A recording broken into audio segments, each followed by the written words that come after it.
If you dig deep in the news and you want to know what's happening with people's health, well, you can find it. Whooping cough is on the rise.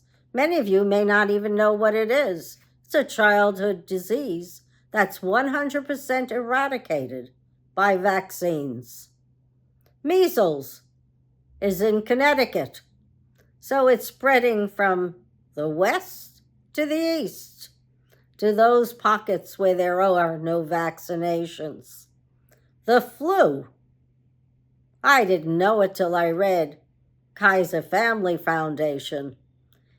It affected 600,000 to 1.3 million lives. Get your vaccines.